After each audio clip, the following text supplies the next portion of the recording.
Good day, ladies and gentlemen, and welcome to my humble home, my humble house, my humble casa in Livingston, Montana.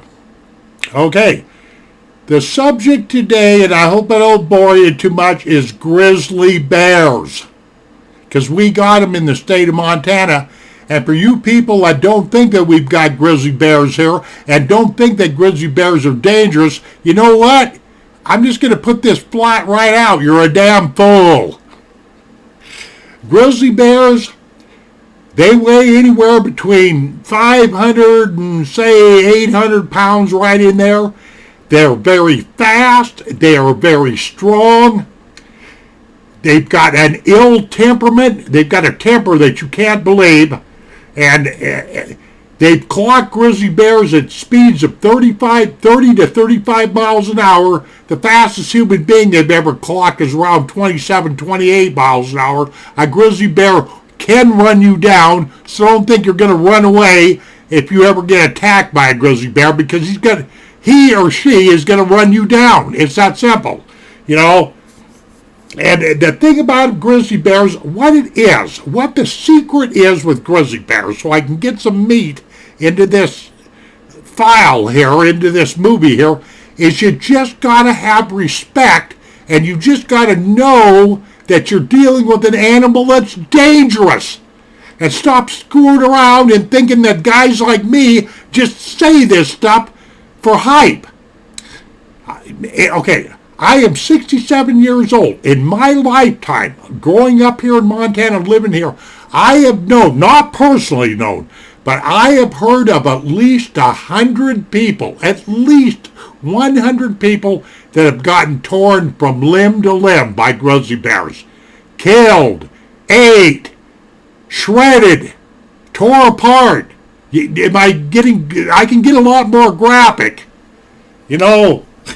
And then there's been lots of people that have been attacked, but the grizzly bear, you know, didn't continue the attack and quit, because sometimes they'll do that, you know, if they prove their point. And there's been several people I've actually known that have been attacked by grizzly bears, but they got away. You know, the grizzly bear didn't finish them off. But you can't always.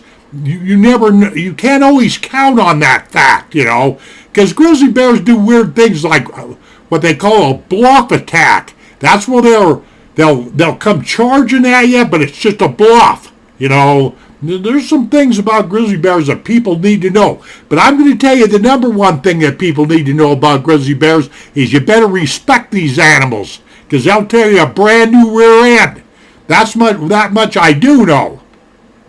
And like I say, I put out lots of videos on my YouTube channel here. Not lots of them, but enough, you know, to raise the issue, to raise awareness. That's the word I'm looking for, about this animal called the silver-tipped grizzly bear.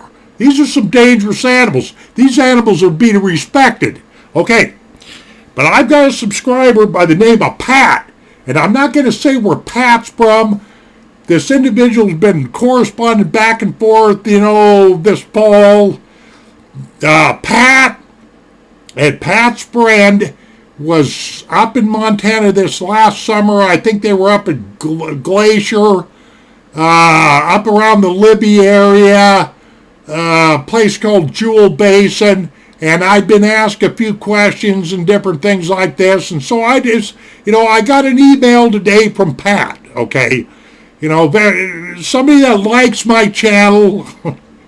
I feel very happy about that somebody likes my channel. So I decided to sit down here and rip off a file about grizzly bears, like if I haven't already done enough of those. But I wanted to directly address Pat, because Pat had some questions. Right here, title of, got my good old trusty iPhone in. The title of this email is Grizzly Bear. Hi, Jim. I hope you and your family had a good Thanksgiving. Yeah, we had a good Thanksgiving, except for the power in my home was out for 3 hours, right in the middle of my wife, you know, scorching turkey. You know what I mean? cooking Thanksgiving. That didn't set too well with her, so she had to take our dinner clear on the other side of town where my son's at because he had power to finish our Thanksgiving dinner. But I just had surgery on my esophagus for achalasia. I can't eat hard food anyway, but nonetheless, the dinner turned out fine. Yes, we had a happy Thanksgiving. Okay. We watched your grizzly bear videos. Question. If a bear is on top of your partner, what do you do? Pat? You don't never want to be in that kind of position. If a grizzly bear is on top of your partner is getting, read my lips, your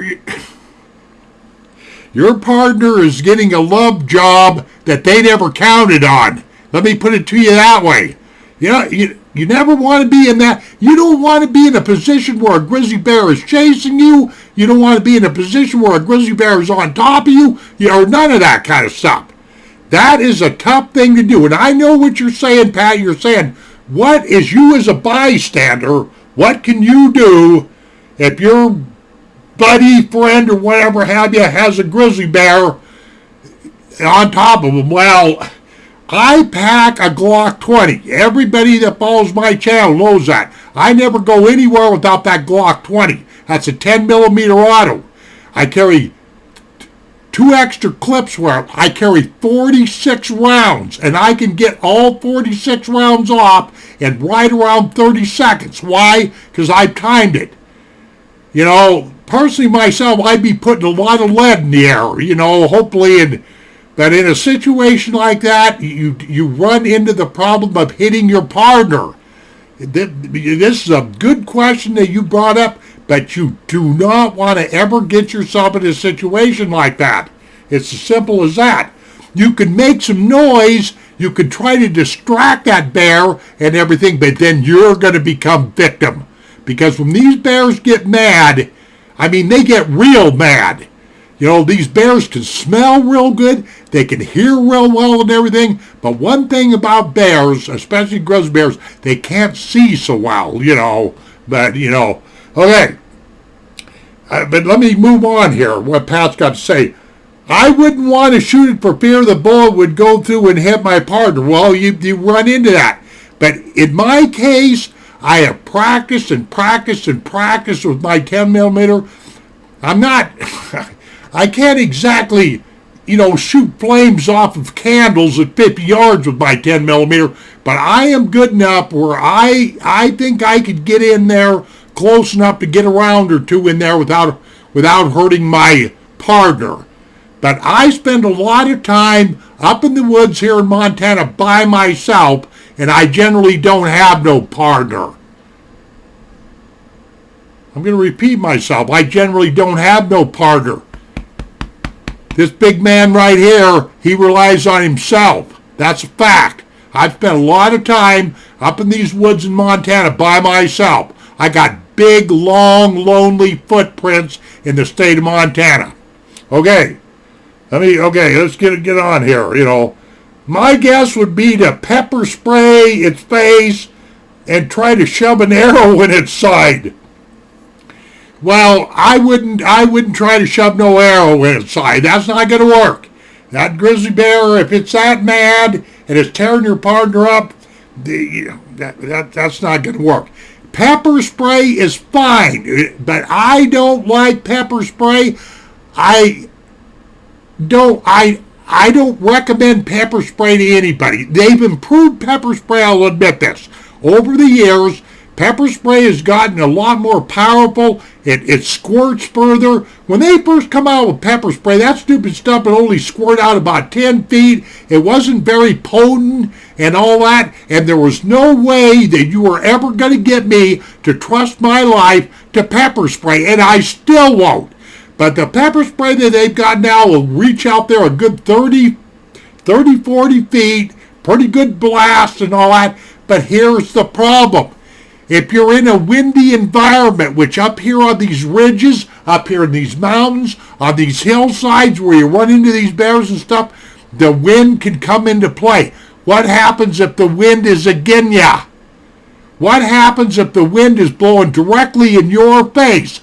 I'm going to tell you what's going to happen. You're going to get pepper sprayed. I know a guy that very thing happened to up in West Yellowstone, Montana, and he got half of his face tore off. I know another honyaker up there in West Yellowstone. There was two of them. They got attacked by a grizzly bear. One of them laid down and played dead and got in the fetal position, which is what you need to do, by the way. That's the safest thing that you can do. If that bear knows that you're no problem, it'll leave you alone. If that bear senses that you are totally submissive and whatnot, have you like that. So if you get attacked by a grizzly bear and you can't get to your armament fast enough, your pepper spray or whatever you think you got to do, the best thing to do is get in the drop down, get in the fetal position, draw your knees up, and just play dead. I mean, play dead. That bear may bat you around, it may scratch you a little bit, but chances are it's not going to tear you from limb to limb. Okay? That's really the best advice I can give you, okay? Anyway, I love your channel. Well, you might not love my channel after this video. And now this is another thing, Pat, and whoever else cares about this video, which I'm sure there's people that don't. I don't know. I just make these videos. I don't care if people like them or not. This is what I do when I'm dinking around up in the mountains, whatever I'm doing.